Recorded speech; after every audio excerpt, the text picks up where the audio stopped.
অনেকটা প্রবলেম হবে। মেকআপ হয়ে যাওয়ার পর বা মেকআপের মিডলে যদি মুখের মধ্যে কোনো রকম স্ক্র্যাচ, আইলাইনারের দাগ, কোনো অন্য প্রোডাক্টের দাগ লেগে যায়, সেটা কিন্তু আমাদের পক্ষে অনেকটা প্রবলেটিং। তো সেক্ষেত্রে আমরা কী করবো সেটাই তোমাদের সঙ্গে আজকে শেয়ার করব। দেখো, আর যাই হোক না কেন, আমরা কিন্তু রক্ত মাংসে তৈরি একটা মানুষ, তো আমাদের কিন্তু ভুল হতেই পারে কাজ করতে গিয়ে।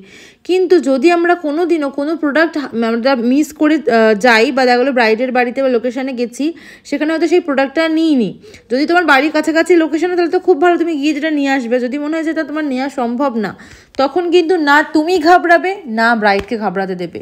নেই মানে সেটা কিন্তু নেই, ওটা আর কিছু করার নেই। এখন কি করতে হবে, কি করে আমি এই কাজটাকে সুন্দর একটা ফিনিশিং দেব, সেইটাতে টোটালি ফোকাস করব। অনেকে এরকম হয় যে নেই মানে ঘাবড়ে টাবড়ে একদম মেকআপ টেকআপ পুরো নষ্ট হয়ে যায়, বা মেকআপে কনসেন্ট্রেটই করতে পারে না। তো তোমাদেরকে প্রথমে ভেবে নিতে হবে যেটা নেই মানে আমার কাছে আর কিচ্ছু করার নেই, যেগুলো আছে ওগুলো দিয়ে আমাকে বেস্ট মেকআপ বার করতে হবে।